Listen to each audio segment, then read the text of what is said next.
Good afternoon, everyone, and welcome to the public briefing on the Standing Committee on Economic Development and Environment. My name is Robert Hawkins. I am the MLA for Yellowknife Centre and the chair of the Standing Committee on Economic Development and Environment. I will now ask members within the room to introduce themselves officially on the record, and at current we don't have anyone on the line. So I'll first start with my far left on the very end there, if you would start, and we will work our way around the room for introductions. Thank you. Good afternoon. I'm George Nearsu, MLA for the Mackenzie Delta. Julian Morse, MLA for Frame Lake. Good afternoon. I'm Shauna Morgan, MLA for Yellowknife North. Hello, I'm Kate Reed, MLA for Great Slave. Good afternoon, Danny McNeely, MLA for the Satu. Thank you, members. Okay. Today we'll receive a briefing from the ECC Minister, Jay Macdonald, and followed by a presentation and, of course, speaking by the Minister of ITI, Minister Caitlin Cleveland, on the GNWT's response to SCEDE's report on the review of the NWT regulatory framework. Please note that this meeting is being live streamed on the Assembly social media website, of course, across the world. And I would remind all members, including the witnesses, to direct all questions through the chair, and that assists in the smooth operation of a meeting as we work, but everyone here is a veteran, so we all know that.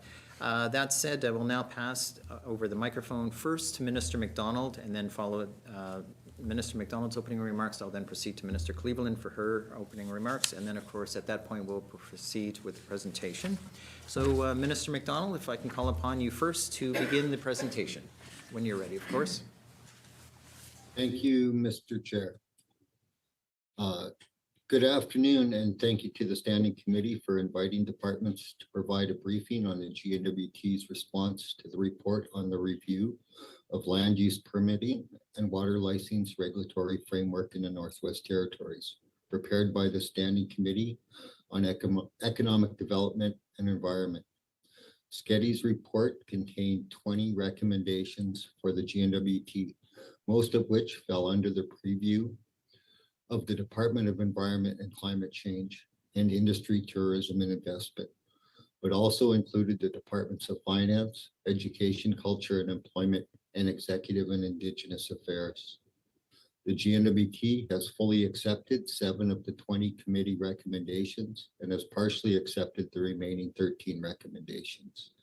We are happy to provide some additional background and clarification on the recommendations and what is being done to address the recommendations. The department notes that some of the work will be ongoing and involves the cooperation of other external to GNWT, such as the Land and Water Boards and Environmental Impact Review Board. As mentioned, several recommendations touch on many GNWT departments as well as our co-management partners. As such, we welcome the opportunity to further explain and clarify the role of the GNWT versus other in the regulatory regime.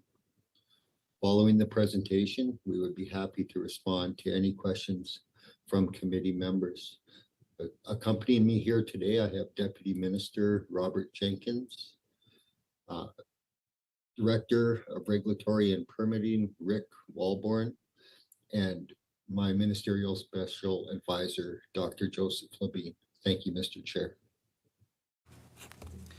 Thank you, Minister. I'll now proceed to Minister Cleveland for her opening remarks, and then we'll proceed to the presentation.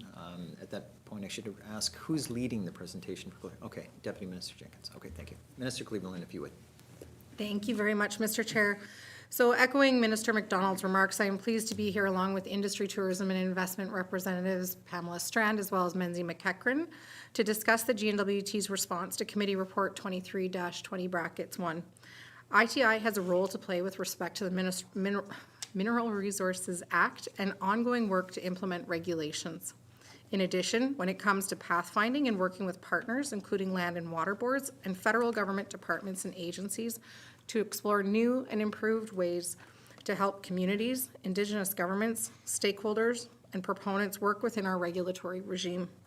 Following today's presentations, we welcome questions as well as further discussion with committee members.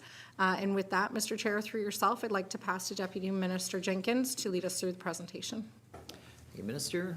Deputy Minister, when you're ready, please proceed.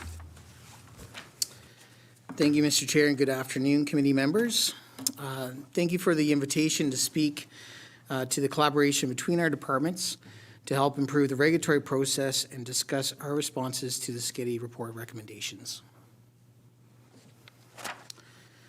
So just a quick overview. So today we'll briefly summarize the committee's report and the key recommendations we received, as well as outline some instances of ongoing GNWT participation in various regulatory improvement initiatives.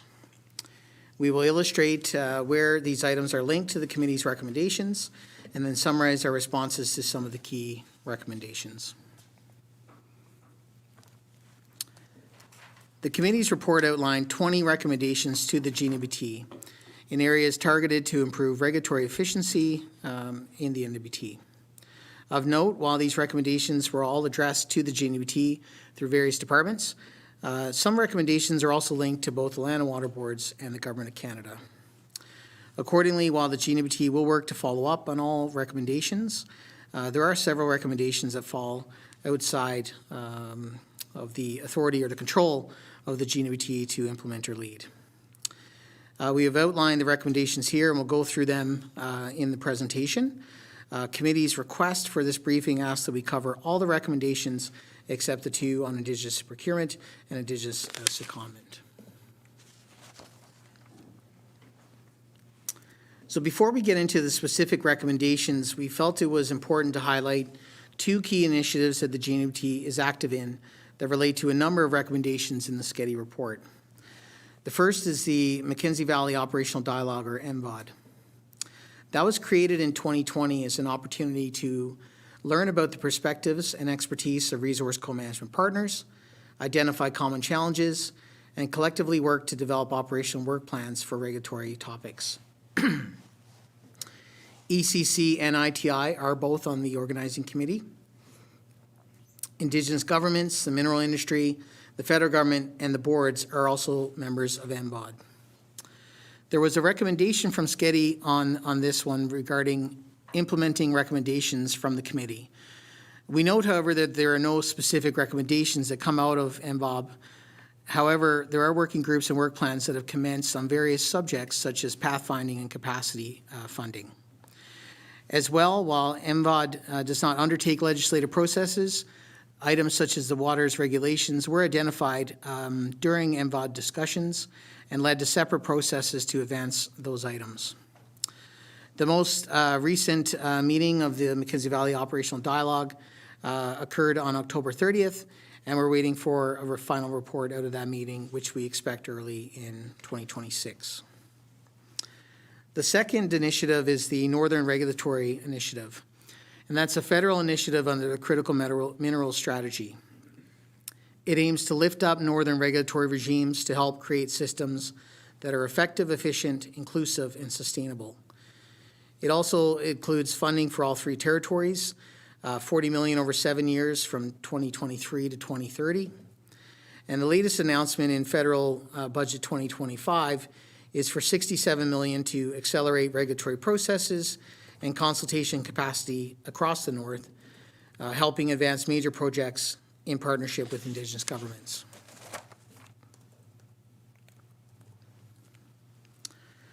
So there are a number of linkages from the committee's recommendations and these two initiatives. MVOD has strong linkages to recommendations 1 through 4, 7, 12 to 16, 19, and 20. MVOD has either identified or has members actively working on regulatory bundles, legislative and regulatory amendments, Land and Water Board guidance, capacity building, and general knowledge awareness and process improvements. The Northern Regulatory Initiative has strong linkages to recommendations 3 through 5 and 7 through 9, and 12 to 16 and 19. And they're focusing on participation, guidelines and support tools, studies, and capacity building.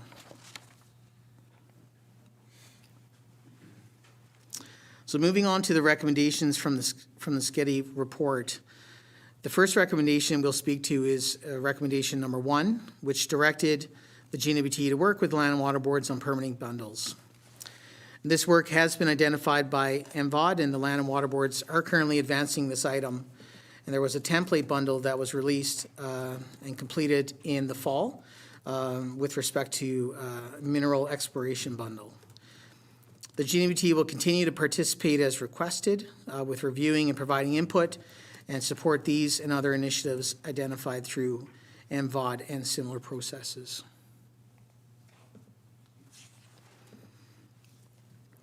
Recommendations 2 and 3 speak to legislative work being advanced on the water regulations. The GNWT received support from the Intergovernmental Council Secretariat to advance the water regulations in December of 2024. To date, meetings have been held in February, April, May, July, October, and November with the technical working group to work through amendment proposals. We're currently awaiting a first draft of the updated regulations, which could come as early as later this month. It is important to note that we're required to follow the legislative development protocol for this item, and while it is a shared priority, discussion must occur on all the various proposals. And we're working through this process respectfully with our partners.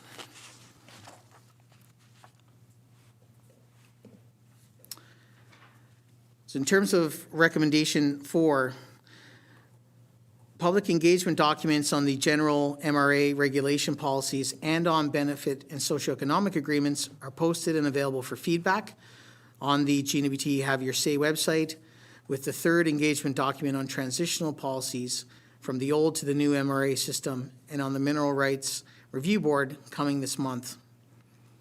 These engagement documents are an accurate reflection of the policies that are being captured in the draft regulations, and the rationale for each policy is explained in these documents.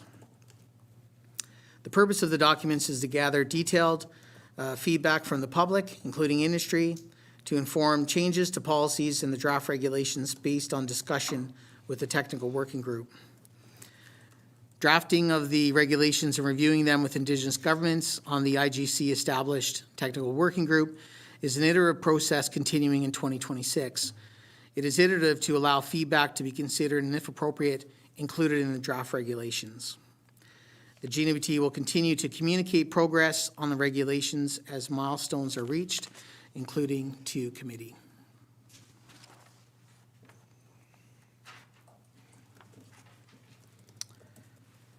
Recommendation 5 was a request to review our internal processes related to board appointments. The GNWT has accepted this recommendation and has recently revised some standard operating protocols. Some examples that come to mind are we are having regular meetings with Canada on board appointments to ensure regulatory boards maintain full membership. And we have established an internal tracker where we are undertaking a monthly review of upcoming vacancies. We should note, however, that many of the board appointments across the territory are still federal or with other governments and do not fall within the control of the purview of the GNWT in all instances.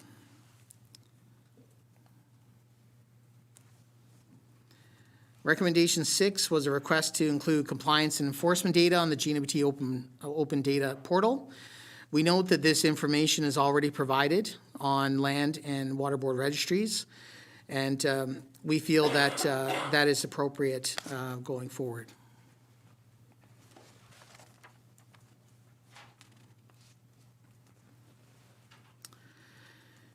In terms of recommendation number 7, so at this time, the GNWT does not intend to increase the number of resource pathfinders in the public service. There are opportunities for multiple organizations involved in the NWT regulatory system to collaborate to help projects move through the regulatory system efficiently.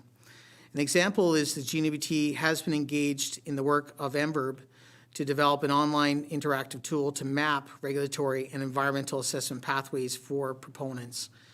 The tool will provide step-by-step guidance that integrates geospatial mapping to make it easier for mineral, energy, and infrastructure project proponents to understand and navigate EA and regulatory processes. Additionally, the GNWT is engaged with CanNor to identify focal areas for pathfinding cooperation. Potential areas include supporting NWT critical minerals projects in advancing to production, from pre-EA to EA and regulatory processes, Aboriginal consultation, supporting IG capacity to participate in or lead resource and infrastructure projects. For example, linking IGs to federal funding programs.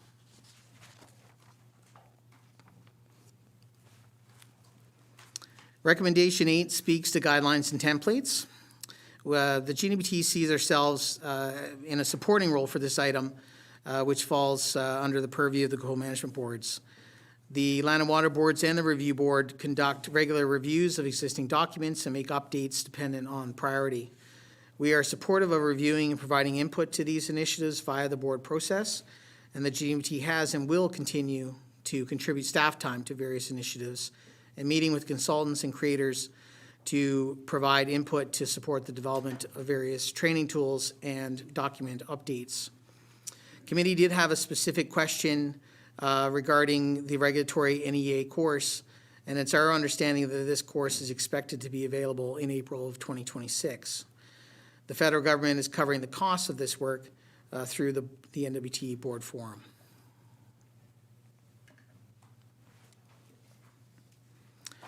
Recommendation 9 was a recommendation to work with boards to direct proponents to provide plain language summaries during the regulatory process. We understand that this is already a requirement of the Land and Water Board processes, and we will ensure that this feedback is provided to them.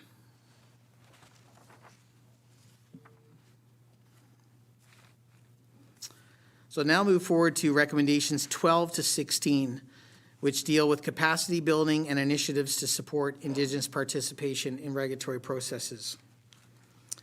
The federal government has identified additional funding through the Northern Regulatory Initiative related to the critical mineral strategy, with one of the priorities being capacity building.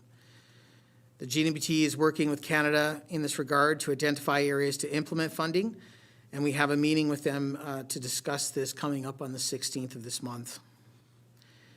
We have also been lobbying Canada for several years for additional funding in this space. An example is the Interim Resource Management Assistance Program, which is consistently fully subscribed year after year and is critical for capacity funding supports for Indigenous governments and Indigenous organizations in unsettled claim areas.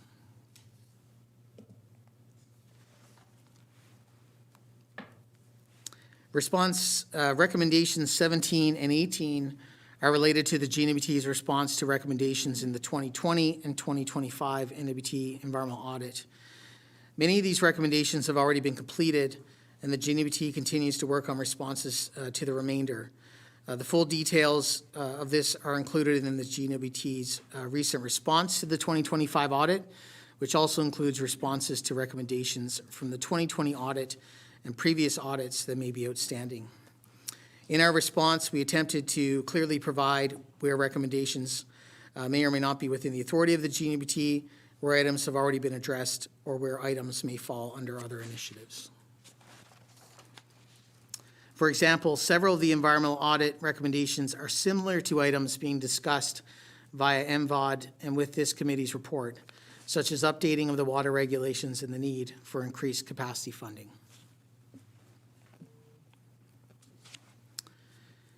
Recommendation 19 was related to MVOD. We've included it, Mr. Chair, in here for completeness, but we spoke to that at the beginning of the presentation with the overview of the regulatory initiatives. And work under this initiative is ongoing on many fronts. So thank you, Mr. Chair, for your time today, and we'd be pleased to speak to any questions. Thank you, Deputy Minister. At this particular point, I'll go to the members who would like to ask some questions. The first person I have on my list would be MLA Reid, and we will proceed from there. We have, it looks, if I understand correctly, we have up until an hour or more, so we have plenty of time to proceed through this. So, MLA Reid, when you're ready. Thank you, Mr. Chair. Thank you to all the staff and the president for the presentation. It's a lot of work on both ends to both this committee to put together that report and all of the work that we spent speaking to different stakeholders, and I appreciate the time you've taken to give us a fulsome reply in your response. I want to center in specifically on capacity funding and capacity building. And I'm curious, either minister wants to speak to that. My question is totally fine, Mr. Chair. You spoke a little bit earlier about the engagement that you're doing with the federal government, the lobbying that you're doing to increase funding, possibly for IRMA, possibly for other pieces. Can either minister elaborate on what that engagement strategy is looking like, and if it's bearing fruit? Thank you, Mr. Chair. Thank you. Looking for a volunteer? Minister McDonald would like to start this one. Minister Cleveland is delegated Minister McDonald. And all the mics went silent. Thank you, Mr. Chair.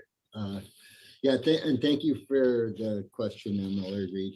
I think that this has certainly been a topic that we have had many discussions with. I had a face-to-face meeting with Minister Chartrand earlier summer, late fall, to talk about this, and we've also followed up with her in writing in the form of a letter to also address this. I think that capacity for the IGs has certainly been an area of concern from many of the meetings that we've had with the multitude of Indigenous governments at many tables over the last number of months.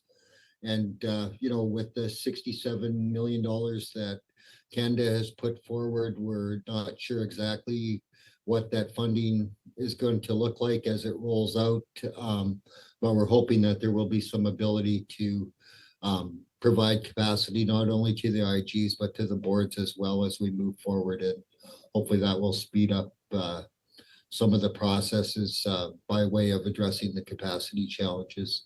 And perhaps if Minister Jenkins would like to add, I will pass to him if he has more detail to add. Thank you, Mr. Chair. You're good. Minister, who first? Yeah, Minister Cleveland. Yeah, thank you very much, and thank you to Minister McDonald for starting us off. As Minister said, we're, pursuing multiple pieces of that, being especially the $67 million that was announced by the Government of Canada. It's certainly early days on that one as we work to figure out the details of it, but I have had conversations as well with the federal government specific to our need to ensure that we're properly resourcing Indigenous governments to do this work. And if we want to see streamlining in regulatory and the ability to move quicker, then we need to make sure that Indigenous governments are well positioned to do this work and well supported to do this work. I'll also say that even in our tenure as ministers, both of our departments have also supported secondments to Indigenous governments as well. And that is already work that is underway and already staff members that have moved out of GNWT offices and into Indigenous governments. Thank you. Okay, anything further? Deputy Minister Jenkins. Yeah, thank you, Mr. Chair. Just to add, I think that, as the ministers mentioned, both of them have been very active with their federal counterparts in raising this at the ministerial level and the need for capacity. We do have a program, the Interim Resource Management Assistance Program, which provides capacity funding to Indigenous governments in unsettled areas for participation on NEAs and regulatory processes.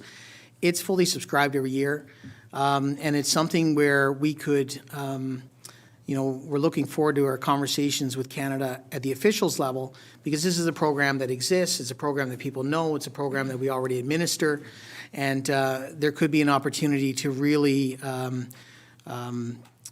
increase the support there quickly and show some results and show some increased capacity in those Indigenous governments. Thank you, Mr. Chair. Thank you for that.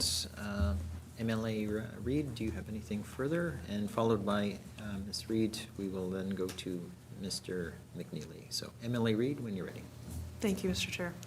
Yeah, no, and I guess my concern around saying nice platitudes about the good relationships and the good conversations is that this is a historically underfunded area. This is something that I think Indigenous governments have been saying for a long time, that they need the resource capacity to work within these systems, not only to, leverage our quickness and response to critical minerals, which is a priority of obviously this government and the federal government, but to just do the regular land and water board processes, and to fully participate in a way that is meaningful. So I guess what tenor of conversation is changing? Maybe you can speak a little more to that. Thank you, Mr. Chair.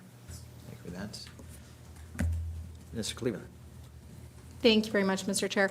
I would say one of the things that we're seeing today that would be different than before is a different sense of urgency. There's been a lot of geopolitical activity that has really changed the conversation as well for the better, which is that we need to work together in order to start seeing stuff move and move together. And we know that across Canada, not just in the Northwest Territories, any project to move forward from an idea to production needs the support of Indigenous governments. And to have support and to have certainty, you need that engagement and you need that relationship and partnership. And that expectation looks far different today than it did 20, 30 years ago or 100 years ago, rightfully so and thankfully so.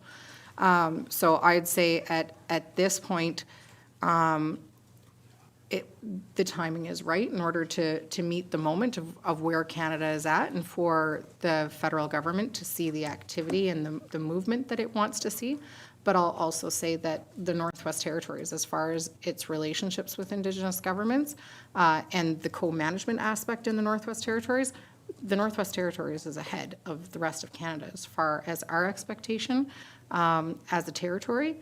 And so I'm thankful to see that I would say the rest of Canada is catching up to where they hopefully should be. I think we all as a nation have a lot of work to do, but I'd say that things are moving in the right direction. Thank you for that. Minister Macdonald, did you have anything you'd like to add further to that, or before I proceed to the next member?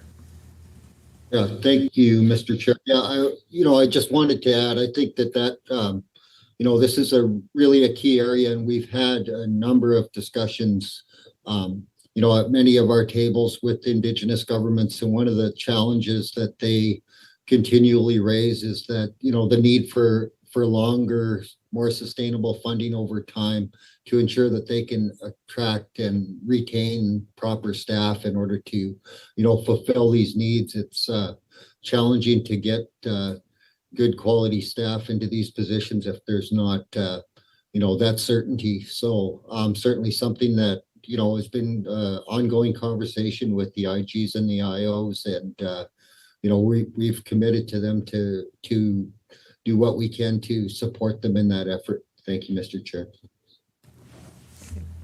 Thank you. I'll now go on to MLA McNeely, when you're ready. Yeah, thank you, Mr. Chair, and thanks for your presentation. My first question is, I see a lot of partnership discussions going back between this government department, technical working group, and your IGs. Somewhere in that consultation cycle, has there been, or is there going to be room for the NWT chamber? Thank you, Mr. Chair. Thank you for that. You look like you want the question reclarified. Is that a yes or no? What's that, sorry? Do you want him to read? Do you want Just to MLA? clarify, chambers is in Chamber of Commerce or Chamber of Mines? Chamber of Mines. Chamber of Mines. Minister Cleveland, when you're ready. Thank you so much, Mr. Chair, and thank you for the clarification, because I have working relationships with both. The Chamber of Mines is an active member of the Mackenzie Valley Operational Dialogues, so MVOD, and so participates in kind of regulatory conversations in that form. There is also active in conversations with cabinet, with ministers, myself included, and feeds into our processes and understanding in multiple different ways that we do business. And then also, as a lot of them are proponents of mining themselves, have active projects that they are continuously working on as proponents, and are obviously involved in our regulatory regime in that sense as well. Happy to continue more specifically if the member has follow-up questions as well. Minister Macdonald, you look like you're leaning forward. Did you have a comment? Yeah. No comment? No, I think Minister Cleveland covered it. Thank you, Mr. Chair. Okay, not a problem. I think I noted your mic off and it looked like you were leaning forward. My apologies. That's it. MLA McNeely, if you'd like a further question. Thank you, Mr. Chair. I'm looking at page 8 of the presentation. Do you think on the third line item, public posting of the regulations is target for the spring of 2027, following Section 35 Aboriginal consultation? If the co-drafters are the Indigenous governments, why do you need another phase to cover Section 35? Couldn't that be part of the ongoing discussion with the IGs to eliminate that phase? That might be another 6 months just for addressing 35. I'm just picking some numbers here, but is it really necessary, particularly in taking into the fact that you're drafting these regulations with the IGs? Thank you. Thank you, Mr. McNeely. MLA, Minister Cleveland, thank you. Thank you so much, Mr. Chair. So, Mr. Chair, the Section 35 is a separate component than our drafting process, than our protocol.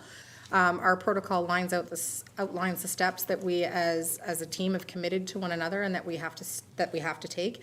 And also worth noting that our Section 35 consultation is a legal right of the Government of the Northwest Territories. And so even though we have a process where we're co-drafting together through essentially a consensus-style table, we have to make sure that each individual Indigenous government also has the opportunity to weigh in on the final regulations as an individual entity as well. Thank you, Mr. Chair. Thank you for that. I now have MLA Morgan followed by MLA Morris. So I'll proceed to MLA Morgan when you're ready. Thank you, Mr. Chair. So on the subject of the Mackenzie Valley Operational Dialogue, I know that the response to recommendation 19, which asked the GNWT to commit to implementing recommendations coming out of that dialogue and tracking them, the response was basically, well, there aren't really concrete recommendations that come out of the dialogue. The point is just to dialogue. But I think we were under the impression that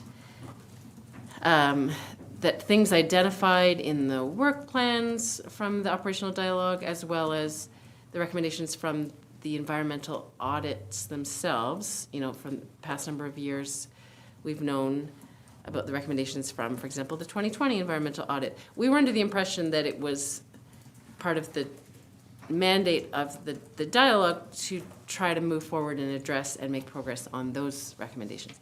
However, given the fact that there doesn't seem to be any concrete, tangible outcomes that the dialogue is committed to, but also the finding from the most recent audit that that's a problem, that people, especially industry, are frustrated with the fact that there doesn't seem to be measurable improvements or tangible outcomes coming out of that dialogue. And the fact that in 2024, it seems that there was discussion at MVOD to change, to have more focused action items and things coming out of it. What is the plan, at least from the GNWT's perspective? I know you don't control everything about MVOD, but in terms of trying to transition towards more focused action items, tangible outcomes to come out of that dialogue. From your perspective, would you advocate for that at the dialogue? Do you see that on the horizon? Thank you, Mr. Chair. Thank you. Minister Cleveland. Thank you very much, Mr. Chair. Mr. Chair, I'll start, and then I'd like the opportunity to given how operational this table is as well. Give an opportunity to one of my deputy minister colleagues to also speak to this, or Menzie or Rick as well, who actually sit at the tables. So changes were made to MVOD tables in order to have some carve-off specialized working groups with smaller numbers of people where you could see action items come out of. I think where one of kind of the discrepancy is here is that MVOD really serves to identify and kind of set paths for what some of those changes and amendments might be. So for example, the Waters Act that was identified by the member, those changes though don't happen within MVOD. That work has to then go to Intergovernmental Council in order for the rubber really to hit the road and the changes to take place, because it is part of our co-legislated protocols that needs to go over to another table. So that change isn't happening within MVOD, so it might just be the language that we're using around those tables. But there are other examples of work that really came out of MVOD that then has been kind of highlighted through conversations at that table, and we're able to take on a life of their own in the right spaces for that work to happen. So some of those may have been kind of, for example, the work on water for ice bridges that was identified. I know that's been a controversial one that we've heard a lot about, or management plan templates as well. Those were conversations that started at the MVOD tables and then were set on the proper path to the right tables for those changes or further conversations to actually happen. Through yourself, Mr. Chair, if possible, I would like the opportunity to phone a friend, and I'm looking for someone to give me some eyebrows as to who. Okay, Menzie. So through yourself, Mr. Chair, I'd like to pass to Menzie. Thank you. Assistant Deputy Minister McEachran, you looked enthusiastic and wanting to jump on the record on this one. Yeah, so the conversations at Mackenzie Valley Operational Dialogues have been extremely helpful to identify issues within the regulatory system that require further work.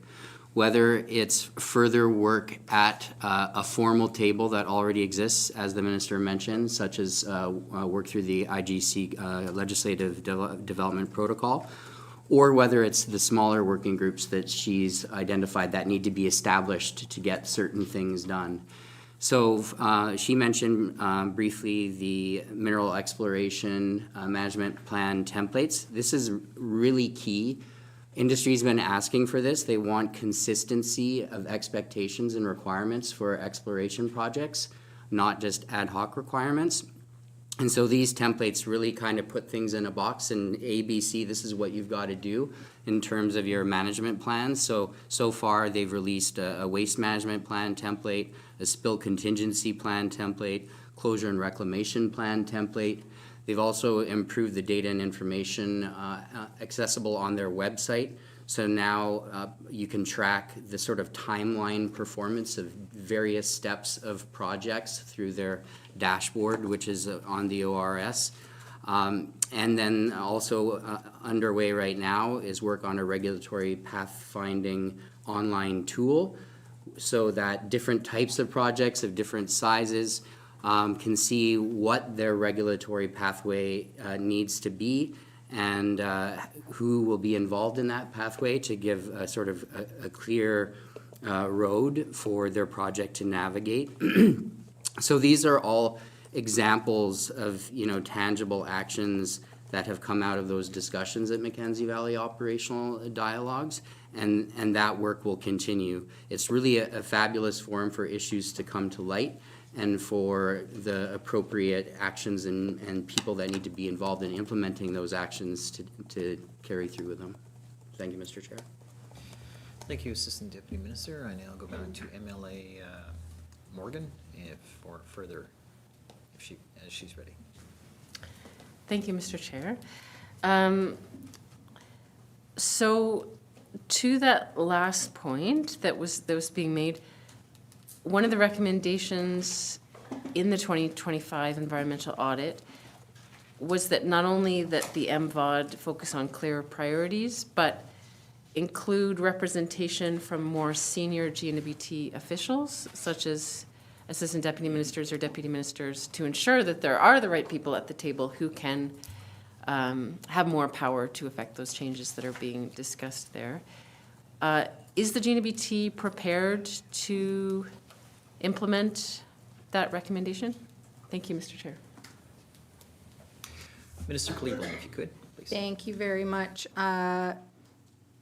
Chair. Mr. Chair, I'd like to pass back to ADM McEachran, who sits on the MVOD Organizing Committee, and also ADM McEachran sits on MVOD. So, Thank you, Minister. Assistant Deputy Minister, if you would, you've now been tasked. Thank you, Minister, and thank you, Mr. Chair.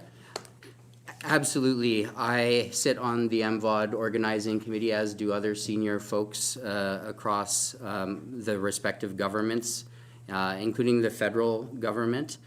And it's been a wonderful experience. I'm glad I've been at that table. It's been worth every second of my time. The issues that require attention are all at a high level of strategic importance and require people that sort of understand that systemic perspective to identify, should this be a priority, and then how can that potentially get resourced across the various participating governments and organizations. So definitely requires that sort of senior level oversight and steering. Thank you, Mr. Chair. Thank you for that. I now, oh, sorry, my apologies. follow on this one? Absolutely. Deputy Minister Jenkins, please, if you would. Yeah, thank you, Mr. Chair. We also have an ADM who participates on MVOB. I keep calling it MBOB, but it's MVOD. And we also have Director Walburn participates on that. As the issues arise, you know, I myself happy to be involved. I don't think it'd be every meeting, but if issues require my attention, also happy to participate in those discussions. I've worked in the regulatory field and hold a strong tie to it and enjoy it, but we've got really good senior level coverage that's participating regularly in these meetings. Thank you, Mr. Chair. And thank you for that. Oh, and certainly not least, Deputy Minister Strand, if you would. We couldn't leave you out. No, I feel a bit left out here, so I had to chime in. So, no, I as well echo Deputy Minister Jenkins, desire to be there should there be a need. I recall being one of the founders of MVOD many, many years ago, and just a bit on the history, it took a long time to get everybody to the table where they were comfortable in having these difficult conversations and bringing up examples and being frank, about, this and that. And so it was really difficult in the early years. And so I echo that this is a super important and informative table. And I think one that probably can produce more once the urgency, comes, with the new federal priorities, our priorities. I think we're at an opportune time for the MVOD table to really be tweaked and to excel more. So happy to be part of that. Thank you, Mr. Chair. Okay. And before I go to MLA Morris, does anyone feel left out? Okay, not seeing anyone. That said, MLA Morris, you're next. Okay, thanks. Yeah, I wanted to chat a little bit about the pathfinding program. The government accepted the recommendation from committee on this one, and but I also heard, I think someone say during the presentation that there's no current plans to expand the program. So I'm just kind of wondering, what are the plans around the pathfinding program in terms of responding to committee's recommendation? And yeah, just as a first question, what is GNWT actually doing to improve and increase GNWT pathfinding services, as they said they're going to do in the response? Not directed specifically. It looks like Minister Cleveland would like the first kick at that. Please. Thank you so much. So I'll start and then we can go from there. And so We operate in a very unique jurisdiction where we operate hand in hand with the federal government and Indigenous governments as well in a co-managed system. I think that it's, well, I was just in the UK last week and had the opportunity to speak quite highly of our system, especially in the face of other jurisdictions that are struggling to figure out how to bring everybody to the table in an effective way. And so really what we're looking to do is to make sure that people don't have to go figure out what doors to knock on at the end of the day or how many different doors to knock on, to make it easy for people to walk through one door and have all of the information and connections that they're looking for to make it through our regulatory regime. So at this point, where we're at is aligning ourselves with our co-management partners to make sure that we are coming to the table in a way that respects the integrity of everyone's office, but also is collaborative at the end of the day, because it doesn't work very well if the GNWT dictates to our partners how we want to work together. We need to make sure that it works for everybody. So we've been working in collaboration with the feds on this one, as well as the Mackenzie Valley Land and Water Board. And I won't speak for Minister Macdonald if he wants to add in on this one either. But making sure that we have a collaborative process at the end of the day, and also acknowledging too that our first phase of this is intended to see a virtual option, a virtual platform, if you will, where we come together, acknowledging that a lot of people using the system aren't necessarily boots on the ground here at all times during the year. Colleagues, this is a bit of a different one, Mr. Chair, where we have ministers online and multiple departments at the table, so I just want to see if Minister Macdonald wants to weigh in, and then from there pass to Deputy Minister Strand. Okay. I'll just confirm, Minister Macdonald, do you have anything you'd like to add before I go to Deputy Minister?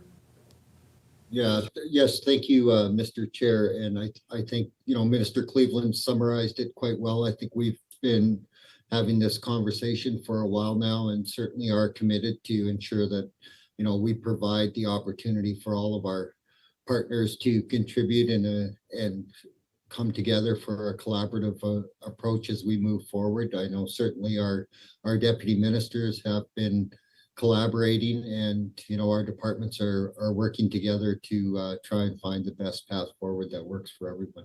Thank you, Mr. Chair. And thank you for that, Minister. Deputy Minister Strand, when you're ready. Thank you. I think really what we're trying to do right now is there's no one single agency or portal that coordinates regulatory pathfinding. ITI does that through our CSCR unit for really exploration in the early stage. The Land and Water Boards, they also have pathfinders. MVerb also helps guide people through the system. And CANOR, NPMO, coordinates environmental assessments. And in particular with the CANOR piece in this budget, they're now going to be expanding from environmental assessment into regulatory. So they're in a changing world federally. So under MVOD, we do have a regulatory pathfinding working group. And so they've been tasked with a number of pieces, such as, that regulatory pathfinding webpage. And as the minister talked about, we're working to see what the pieces are once they've sort of settled and how we can knit them all together. I think there's huge opportunity to be doing more, better together. And exactly what that looks like is hopefully what we will be working on as a priority in the next couple months here. And more clarity, obviously, once we have those discussions. Thank you, Mr. Chair. Okay. Thank you very much. Not seeing any other people. I'll go back to MLA Morris. Okay, thank you. Yeah, okay. I mean, I appreciate that you need to get coordinated. I didn't hear maybe as many specifics as I was hoping for there in terms of what's actually being done. And I would just say, I note that in most of the government's answers on any of these, there's a lot of talk about working with our partners and coordinating, and I understand that that needs to be done. But I also note that we can work with and coordinate over periods of 10 years on some things, and it's the timing of things. I'll just go to, what I've been hearing, and collaboration and coordination are important, but getting things done in some form of a reasonable timeline is where things have been the problem. And I think where I've heard concerns about MVOD is, well, this came up at MVOD a while back. You know, these are things that are being said, you know, that we can go back 10 years on in some cases. And so what I'm worried about is us just collaborating and coordinating our way through not actually doing much of anything to change how things are moving on the ground. So I'd appreciate, I guess, GNWT being specific about how they see their role, whether they consider their role to be adequately funded. I would just say in the 2025 audit, we've got a brand new audit. It was noted again in there that pathfinding is understaffed and underfunded on the GNWT side. So that's what I was hoping to hear back is, you know, we understand that this is a priority for committee. We understand that this is a priority for a number of different reasons, and we're going to fund it adequately to make sure that that these things move forward. I don't want us to spend the next 5 years working on a website.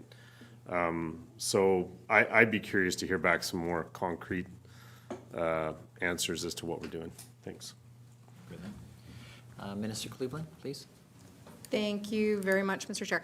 So, Mr. Chair, if I come out and kind of outline exactly what I want to see without kind of the blessing of my partners on this, I run the risk of everything falling apart. So I need to be respectful of the partners, because if it was just Minister Macdonald and I that were at the table, that would be a far different conversation.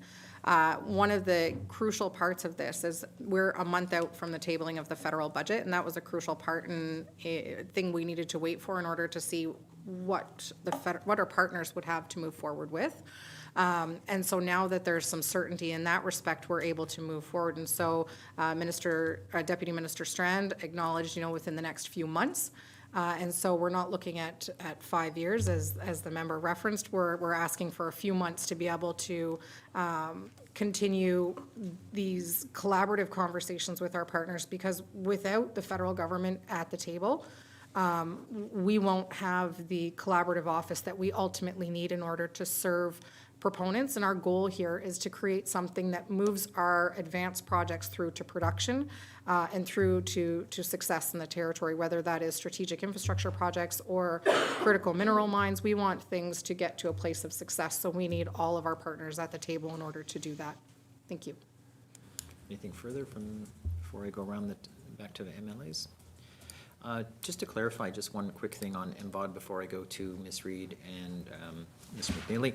I think that there was, the MVOD information is outdated online, and I think if I understand correctly, the initiative tracker only goes up to 2023. Is there going to be any re-engagement to update that? I'm looking for a volunteer on that particular person. Assistant Deputy Minister McEachran, if you could. Yeah, thank you, Mr. Chair. I can certainly take that feedback back to the organizing committee that some of the online information resources needs to be refreshed.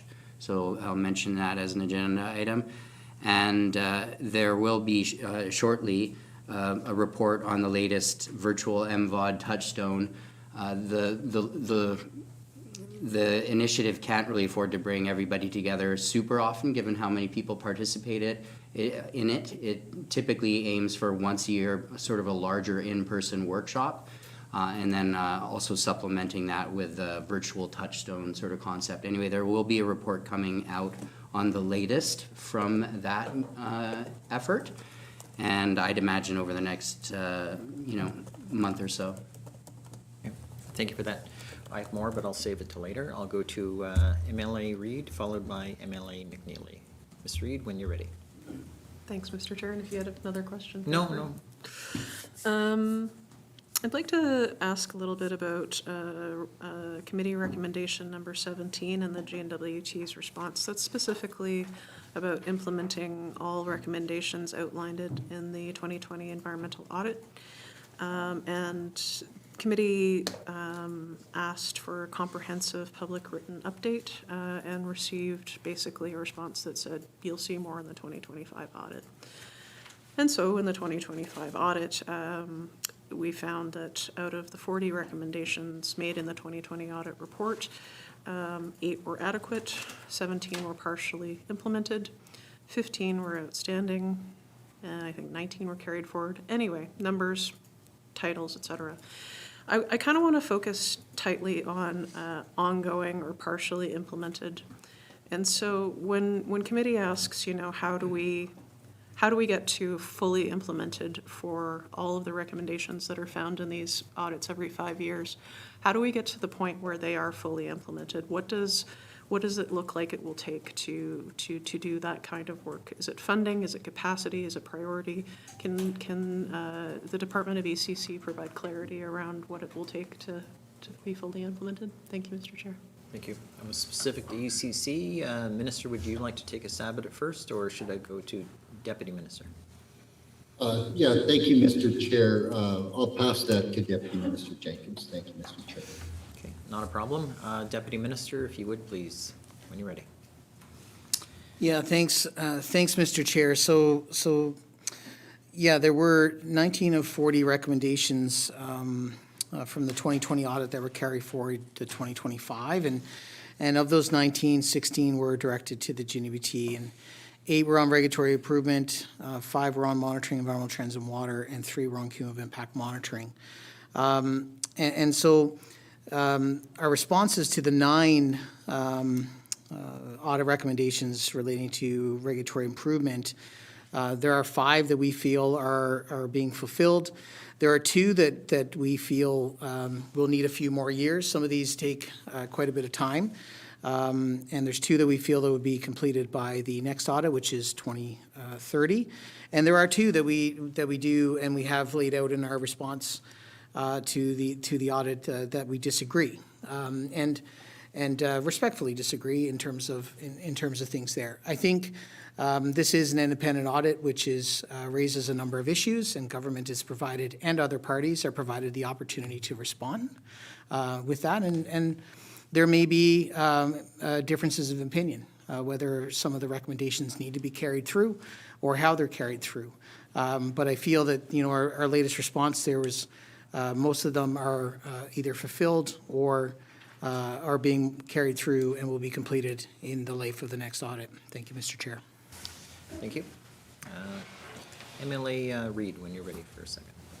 Thanks, yeah, and I guess it's a issue of clarity that I'm seeking for my fellow members. There are many times that MLA Morse brings this to the floor, and I think I sense his frustration on it quite a bit. That, if it is indeed an external audit and an independent auditor who is independent of government, that lens being placed on how the GNWT is delivering is important and should be considered, in a very serious way. So I don't begrudge the GNWT for saying, some things will take a little bit more time, but it just feels like at every audit, there is always these ongoing items. And so I guess I could return to my original question for the ongoing items. Is it because of capacity? Is it because of lack of funding, or is it a lack of priority? Thank you, Mr. Chair. Thank you for that. Minister, oh, sorry, I didn't see that. My apologies. Minister Macdonald, thank you. Thank you, Mr. Chair. Mr. Chair, I'll pass that also back to Deputy Minister Jenkins, please. Thank you, Mr. Chair. Thank you, Minister. Deputy Minister Jenkins, when you're ready, if you need a minute. Yeah, thank you, Mr. Chair. This is one where I think we might have to return with an answer on. If your question is that looking for what resources are required to sort of fulfill the items that we've carried forward, a little bit of a detailed response, so we can perhaps, if it's okay, return with information on that for the items that we've agreed that we would be implementing over the next the period of the next 5 years. Thank you, Mr. Chair. Thank you. Yes, we'll certainly look forward to that detailed response, and very thorough, I'm sure. MLA McNeely, you're next, and of course, at that point, I'll follow up with MLA Morris after that. When you're ready, sir. Thank you, Mr. Chair. As we know, a majority of, over half of the NWT land quantum is covered by modern treaties, and you have the other side that's non-modern treaties. Is that area expedited or has been taken into account, the points of fast-tracking projects underneath Bill C-5 in the off-settled area of the Northwest Territories? Thank you. Thank you for that. Just pausing and looking. Show, for example. Just 2 seconds. You said for the K show? No, I said for the unsettled areas. Like you got 4 settlement corporations, areas, the Witchin, the Satu, the Clean Show, and the IRC. What about the South Slave, the Acacho here, who has lots of potential there? Has there been any discussions on fast tracking on the interim for that area, for those areas? Okay, thank you. I'll go to Deputy Minister Jenkins, and if Minister Macdonald wishes to weigh in, I'll get him to wave, and I'll acknowledge him, and we'll proceed from there. Please, Deputy Minister, when you're ready. Yeah, thank you, Mr. Chair. So the MVRMA will continue to be applied in those areas. Bill C-5 does not apply there. However, as we've discussed, there's definitely a renewed interest in the north and renewed interest in moving things forward in an expedited and efficient way.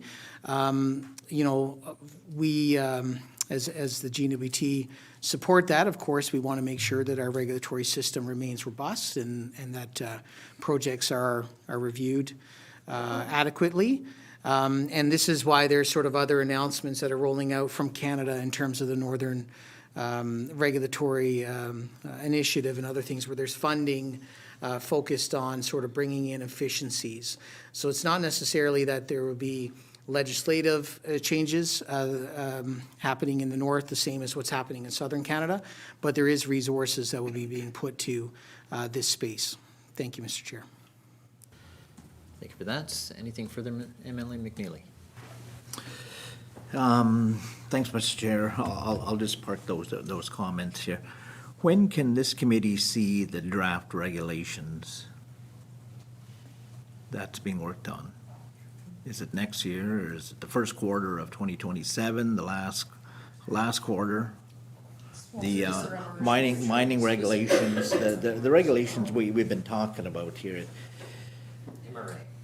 The MRA or the lands regs, they're all interrelated to environmental controlling or the regulatory process. I keep seeing different, and I can relate to Mr. Morris's frustration on that. It's similar to what Kate had said here, but I think we got a schedule that the regs are going to be completed in 2027. I'm just wondering when can we see a draft? Okay, that works for me. So I think you asked for 2 sets of regulations, so I'll work through both departments on this one. So why don't we start with the lands, and I'll go to Deputy Minister Jenkins for that particular answer, and then we'll switch to the other department from there. When you're ready, sir. Yeah, thank you, Mr. Chair. So the regulations we were speaking to in the presentation was the Waters Act regulations, and we did receive a letter from the boards on that with a number of recommendations on focused amendments. And as mentioned, we were working through the process under the Intergovernmental Council Technical Working Group. This year, a series of meetings. We hope to have draft regulations soon, and we hope to be in a place where we may have things. Again, it's challenging to make a firm sort of commitment on timing, but there could be a good prospect that those regulations could be enforced in the next fiscal year. Thank you, Mr. Chair. And just to clarify, before I go to the minister, would committee be seeing a draft version before they become live? Deputy Minister? Thank you, Mr. Chair. I'll have to go back and review the process and go back on that. I know that there's a number of different steps. I just don't have that information in front of me. And I know that there's an opportunity for different parties and committees to look at things. I just don't have the sequence. So we'll have to return to that if that's okay with you, Mr. Chair. Certainly, if you could follow up specifically, I am well aware, I'm sure so are you, of committee's insatiable appetite for information and an opportunity to comment on things. That said, I look forward to your update. Minister Cleveland, on the other sides of regs, thank you, when you're ready. Thank you so much. So this is timely because the policy intentions documents are out right now for feedback. And the policy intentions documents are what turn around and are the direction to the drafters to then lay out the regulations themselves. From there, there's then, the step G and the step F as far as the Intergovernmental Council Protocol.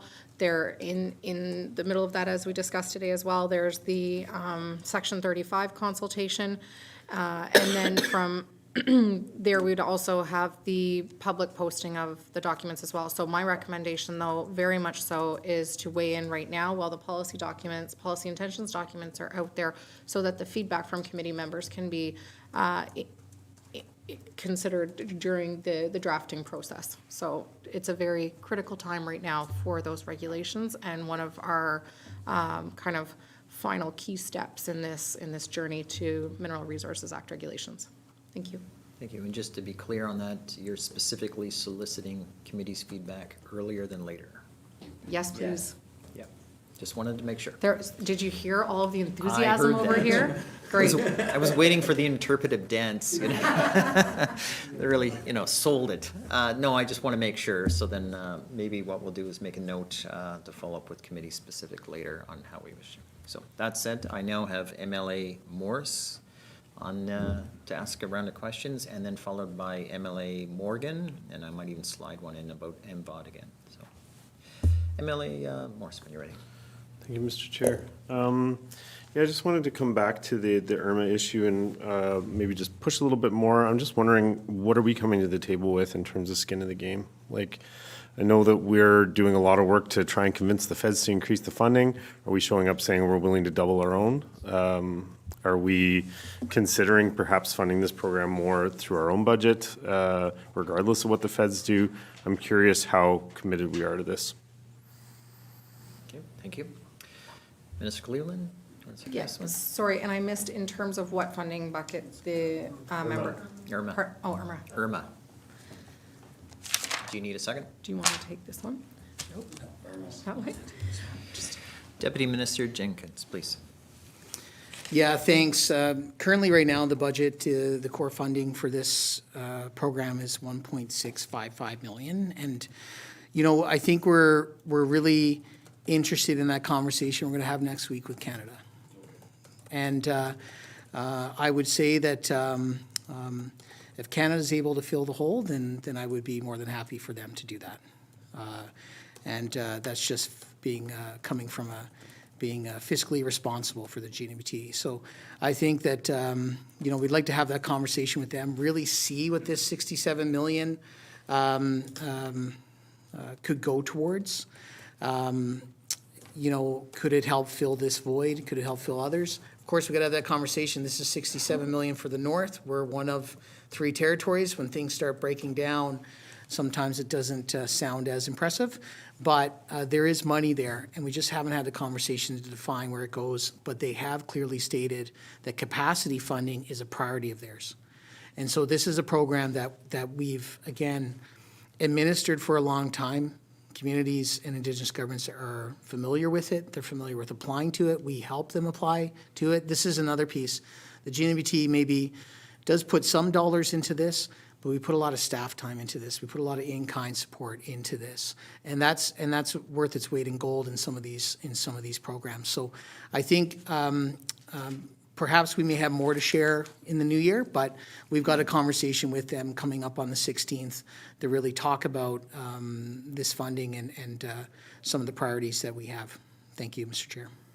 Thank you. Maybe on behalf of committee, if you could update committee, rather than us waiting a couple months to write you, if you could write us and update us accordingly, and we'll either receive it as information or follow up from there. And I see a nod from the Deputy Minister, so thank you.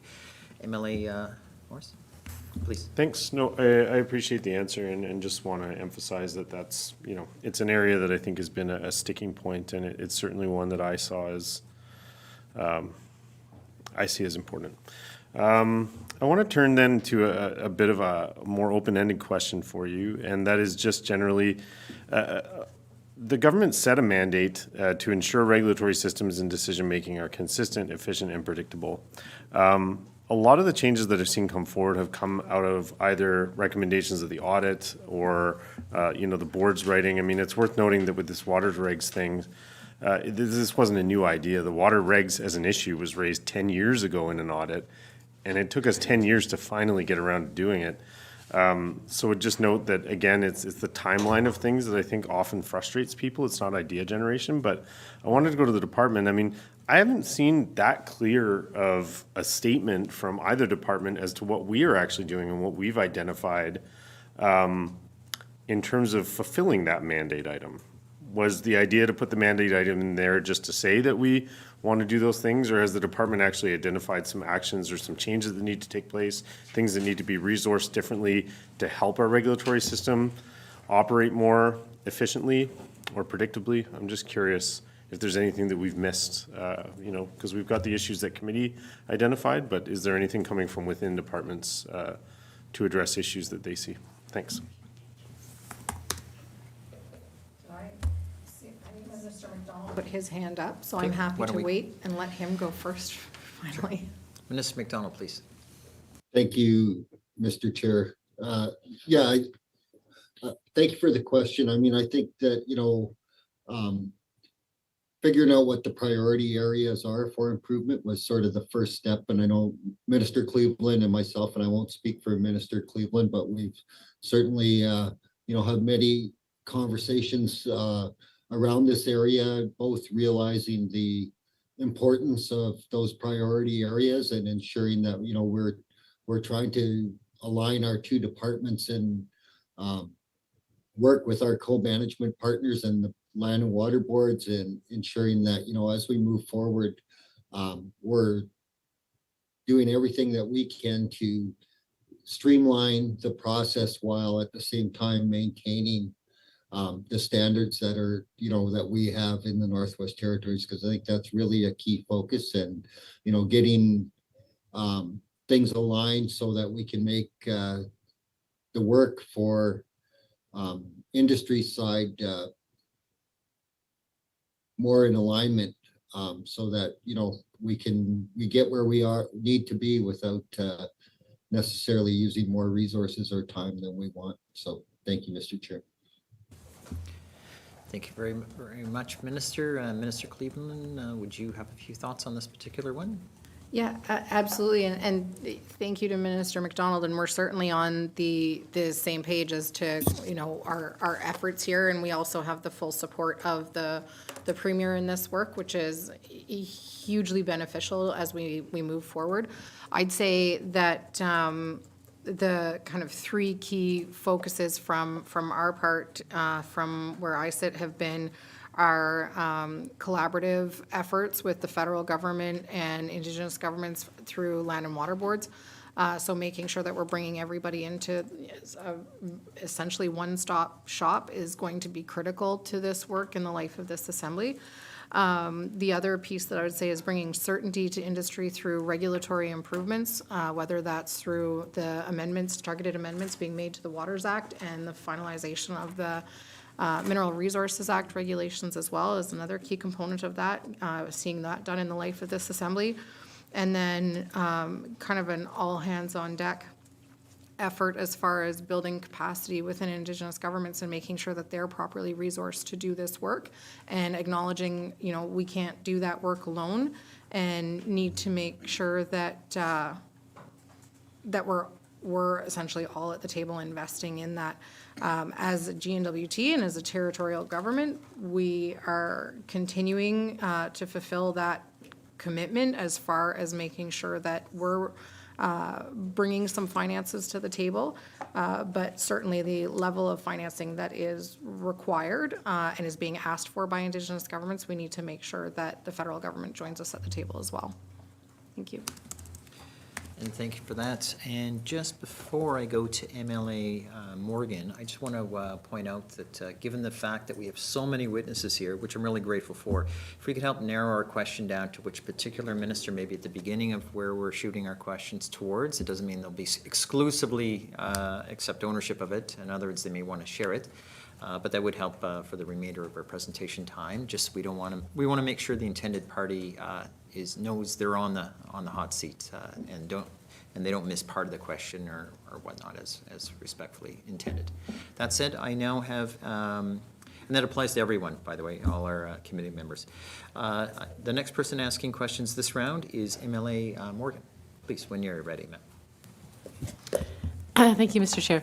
So I imagine this question would be targeted towards the ECC minister.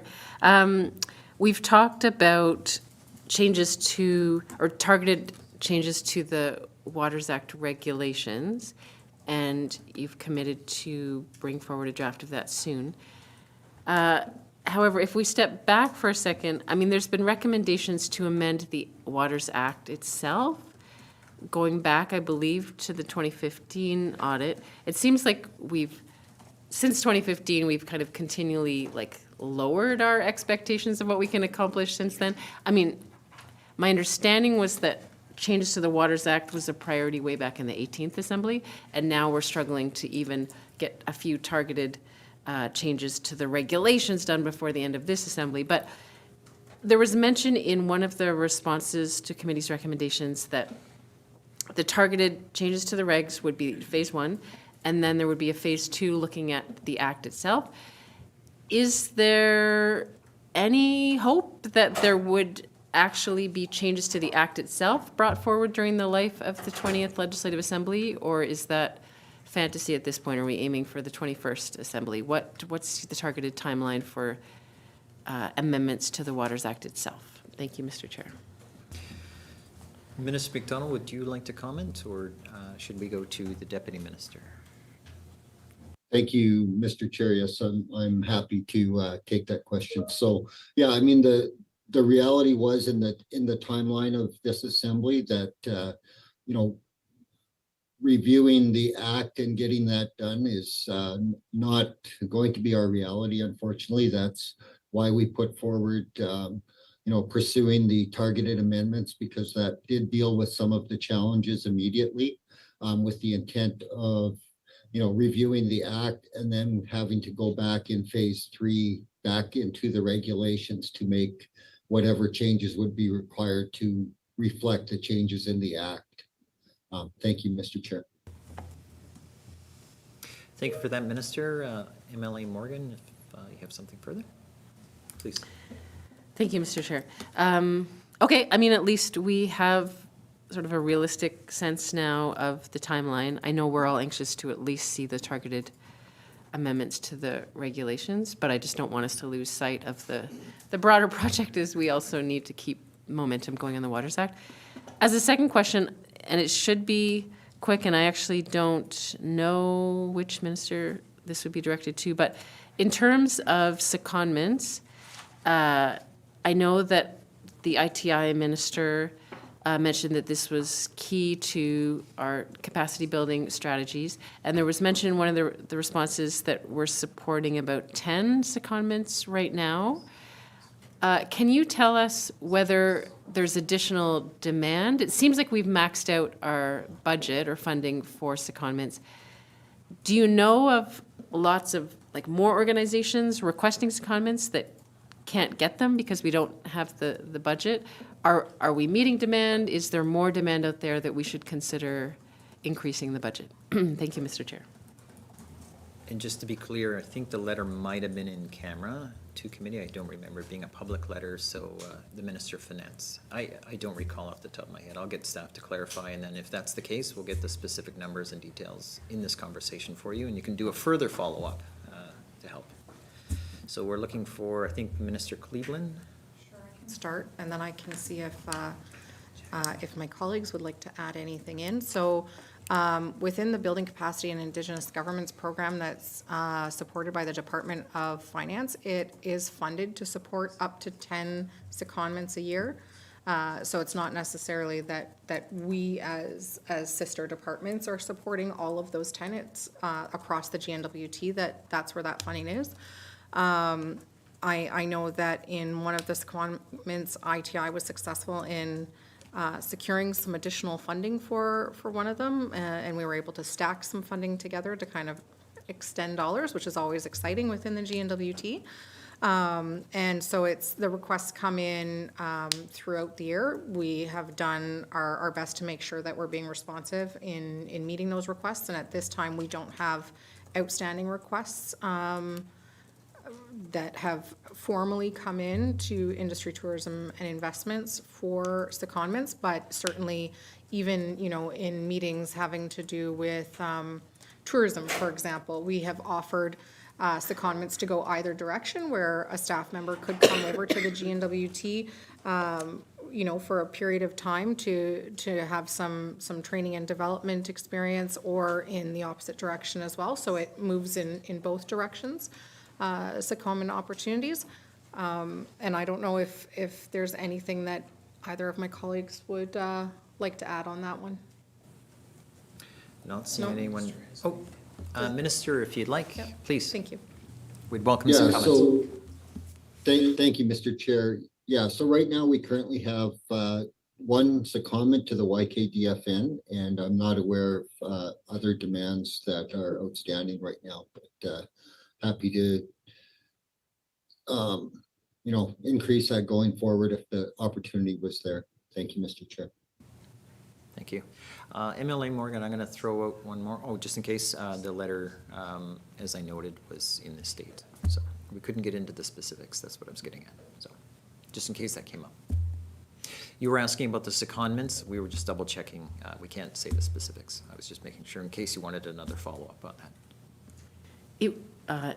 Mr. Chair, so it was in the official GNWT response to our recommendations. That's what I was referencing, so I don't think that's confidential. Nope, I was just making sure if you wanted to further, we had to stay away. Okay, No, not a problem.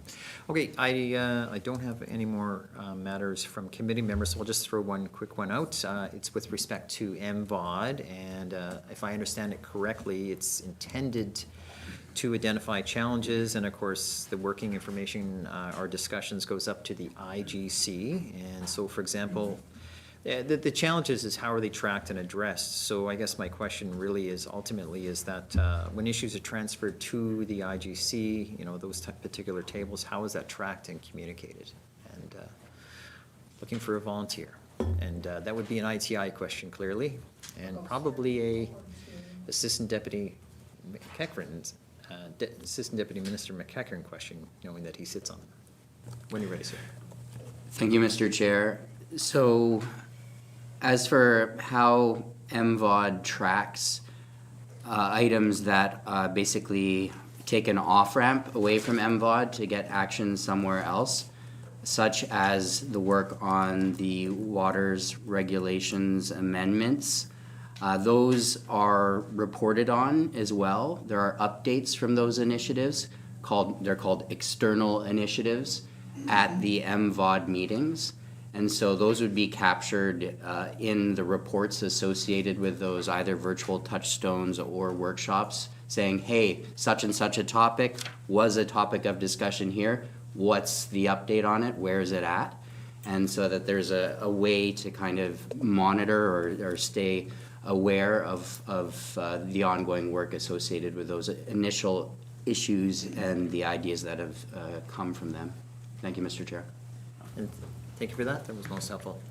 Folks, we're a little past the hour of 5. And that's 5 p.m. for our millions of subscribers from all over the world, especially those in different time zones. That said, I have MLA Morris would like to ask another set. And folks, are seeing the presentation questions winding down a little bit, so why don't I just say, unless someone has a burning question, we'll let MLA Morris finish off with either one or two. Please, when you're ready. Thanks. Just noting, this is kind of a wider problem that we're considering, but the government house leader happens to be here today, so I'll put this question to him or the Minister for ITI. Happy to hear from either of them, but just noting, the issues that we were talking about with the waters regs and just how much time it's taking us just to do something like a quick change to regs, which frankly, the government should be able to just do. So to get to the point of the question, I mean, modernizing our legislation seems to be one of the key problems that GNWT has to deal with. And it takes us so long to do it that the legislation is practically out of date by the time it hits the floor. The example there is the Mineral Resources Act. The time it's taken to get the subsequent regulations in place is 9 years. That's a crazy amount of time. I need to emphasize that point, that is just, it's an unbelievable amount of time for regs following legislation to take. And it's only here that that kind of timeline would even be considered. And so I worry about this, how things are going to the IGC and getting caught. So, and getting stuck for years. So to get to the question, is it your impression that the IGC technical working group or working groups need more resources? Because I think one of the kind of overarching questions in this discussion is how can we imagine appropriately, and I know that the answer is going to be, well, we're working with our partners and we got to work with everyone and everyone needs to be on board, but appropriately speeding up timeline on our legislative initiatives so that we can move more quickly when it comes to responding to issues of the day. Because I don't know, I mean, waters regs is just one issue. I mean, this is regulations. This is something that GNWT has control over. And even that has taken us from idea generation to getting it to the table and getting it done 10 years. So we're just operating on such enormous timelines that we can't respond to emerging issues. I think that's a big problem for this government. I'm curious to hear what the ministers have to say about addressing that as an issue. Okay, do we want to start with Cleveland, or, because it was two parts, I mean, that applies to just one, not just one. Mr. Cleveland, if you want to start.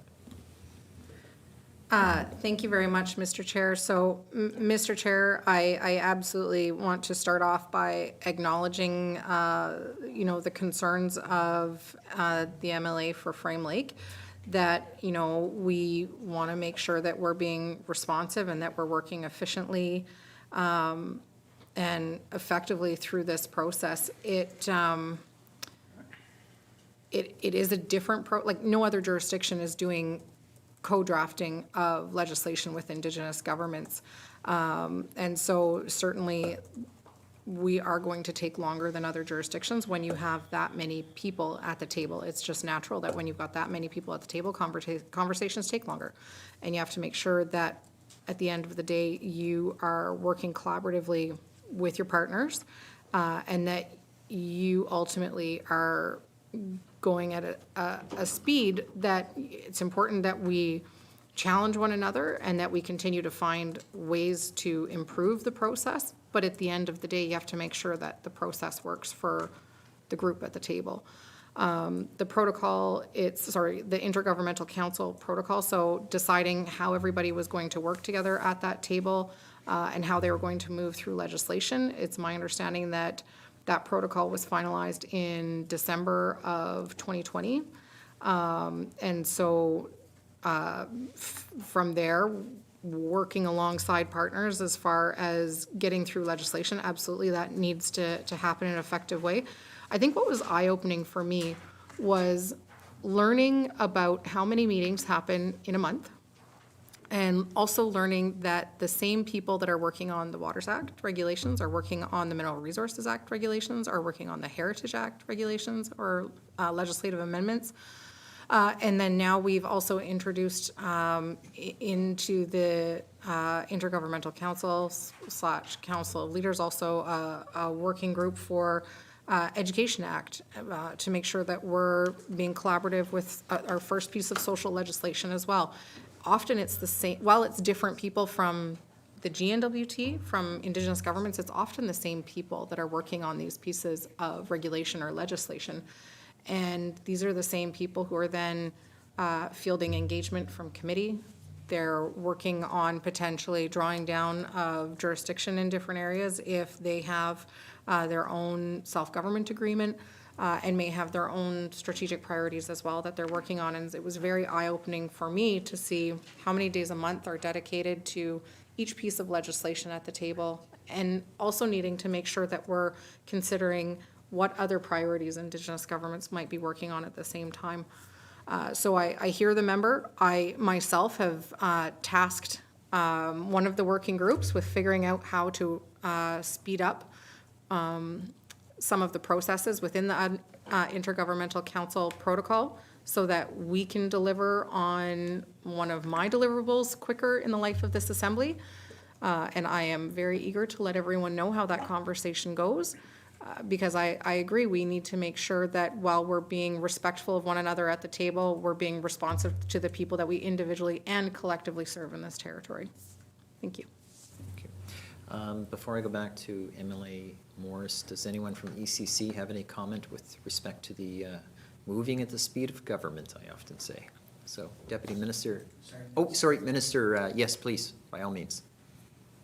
Thank you, Mr. Chair. Yes, well, a couple of things I wanted to mention. You know, we have been certainly relaying this message that capacity is a challenge, I think, across, you know, the Indigenous governments. And as Minister Cleveland very nicely pointed out, you know, there's a lot of pressure on the same folks to do a lot of the work. So, you know, in our conversation, hopefully next week with Canada, we'll be able to try and address some of those capacity challenges and see what opportunities there may be there.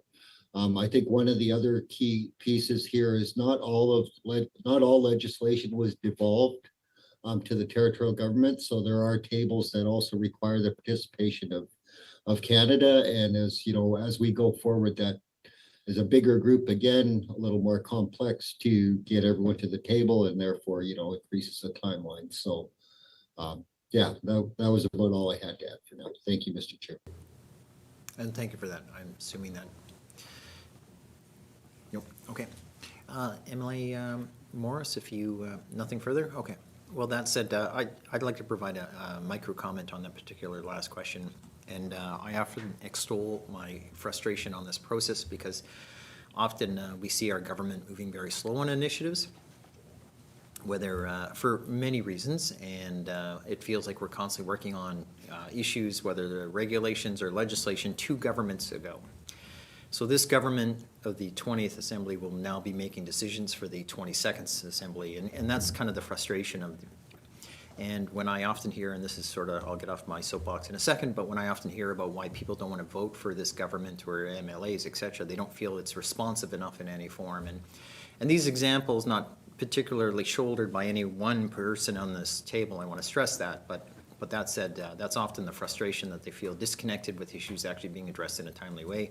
And if they actually hear an initiative start during an election process and actually completed before the next election process, it's quite astonishing and not rare as in never happens, but rare as in the sense of it's not a standard. So the frustration just said is shared by many of us. I can't speak to all of us, but I'll certainly say many of us. And we'll leave it at that. It's a soapbox, not perfectly on topic, but in general, it's the frustration of seeing these things come to life. Okay, folks, what I'm going to do is now call this matter to close. And what I'm going to do is I'll give Minister Cleveland an opportunity if she wants to say a few final words, and then I'll go to Minister Macdonald if he wishes to say a few final words, and then we'll take it from there. So, Minister Cleveland, if you wish to provide some closing comments, you're certainly welcome to. Thank you. Thank you very much, Mr. Chair. Mr. Chair, just want to start off by saying thank you to committee, and also thank you for investing time from this committee in this report. I was very excited to see it hit the floor of the House, very excited to be able to watch committee work on it and do public briefings with lots of stakeholders, and felt personally that it was a fabulous piece of work and one that we were very excited to get to see in my role within the government, not only as minister, but also as MLA for Cam Lake. Also wanted to just reiterate the commitment of both myself, and I'll let Minister Macdonald speak for himself, but I'm very excited that we're both aligned in the sense that we both have a responsibility in this territory to ensure that any development that we do is sustainable and responsible at the end of the day, but that we're certainly committed to making sure that this territory has opportunity and is able to capitalize on opportunity that is very much sitting at our doorstep right now. And so committed to working through regulatory streamlining and creating certainty for industry as well as residents in this territory. So thank you very much. Thank you for that. And Minister Macdonald, did you have any final comments you'd like to offer committee before we call it an evening? Yes, thank you, Mr. Chair, and thank you to the chair and to committee for the opportunity today. You know, we certainly have been working closely together to try and find, you know, opportunities to streamline, I don't know if streamline's the right word, but to align the systems a little bit better as we move forward. And, you know, Minister Cleveland said it very well, you know, that we're committed to doing this and to the allowing the opportunities that are on our horizon to, you know, to be realized in a sustainable way. And I'm, you know, happy to do my part and ensure that we're, you know, on the same page and working very hard to advance this. And I just wanted to very briefly speak to Mr. Chair's comment.